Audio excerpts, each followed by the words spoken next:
ఆయనకి ఏం లేదు. బిడ్డ పెళ్లి అయిపోయింది, ముద్దుగా మనవాడు ఉన్నాడు, భార్య సహకరిస్తుంది, తెలంగాణ ప్రజల ఆశీర్వాదం ఉంది.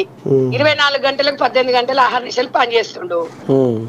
ఇంకా ఆయనకున్నది ఏముంది? ఆయన కోట్లు సంపాదించాల్సింది ఏముంది? అవినీతి చేయాల్సిన అవసరం వీళ్ళకు పిల్లలు గిట్ట గిట్ట బుట్ట బుట్ట పిల్లలు ఉండరు, అలా తాతలకు ముత్తాతలు చంపాలి, వాళ్ళకి ఏం అవసరం?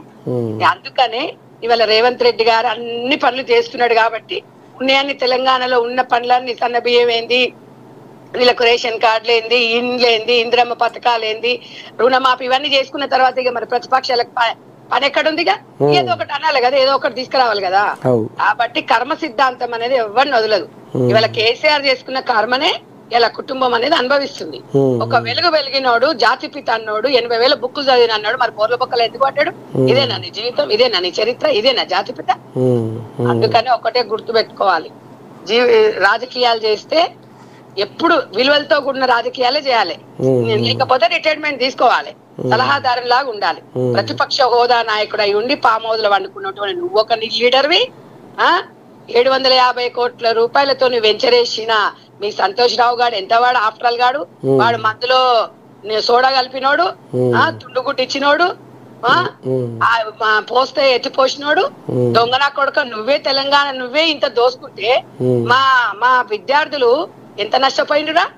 ఇవాళ మా విద్యార్థులకు ఉద్యోగాలు లేక పిల్లల ఇబ్బందులు పడుతుంటే ఇలా పిల్లల కోసం వచ్చింది ఇవాళ తెలంగాణ విద్యార్థుల బలిదానాలతో తెలంగాణ వచ్చింది. వాళ్ళ శవాల మీద మీరు పేలాలు ఏరుకొని తిన్నారు, మీ బతుకులు ఏమైనా అయ్యాలా? ఎవడరా సంతోష్ గాడు? ఎవరికి పుట్టిండాడు?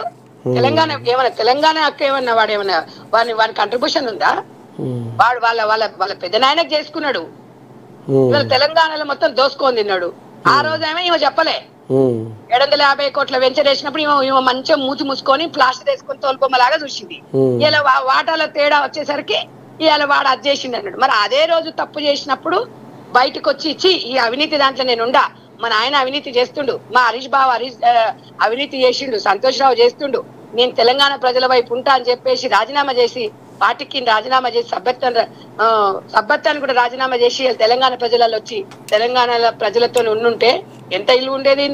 అప్పుడే వస్తే బాగుండు. అరే నిజంగా కవిత ఎంత స్వచ్ఛమైనది, ఎంత నికాస్ అయినది, అబ్బా అంతేగా. అరే ఆడబిడ్డ అంటే ఇట్లా ఉండాలరా, బతుకమ్మ అంటే ఈవరా అనేది కూడా జనాలు అనుకుంటారు. అనే దీనికి 10-12 ఏళ్ల కింద దీనికి సొంత ఇల్లు లేదు, 12,000 కిరాయి కట్టుకున్నది. ఇది ఇవాళ 150 కోట్లతో ఇల్లు కట్టుకొని ఇవాళ ఇంత అది చేసి నేను 25 లక్షల వాచి పెట్టుకొని డైమండ్ కమ్మన్లు పెట్టుకొని ఖలీఫా గుర్జు ఉందిగా, దుబాయ్ లో ఉందిగా, ఆడ ఇల్లు కొనుక్కొని అమెరికాలో ఆస్తులు సంపాదించుకొని ఇవాళ ఒక బ్యూటీ పార్లర్ నడుపుకునేవి దానివి నువ్వు 2008, 2006, 2009లా అంతేనా? మరి బ్యూటీ పార్లర్ టపర్వే డబ్బలు. నేను దీనికి మాట కట్టుబడి ఉంటా, నీకు ఏడ చూపిస్తా పని నిజమా కాదా? లాక్మీ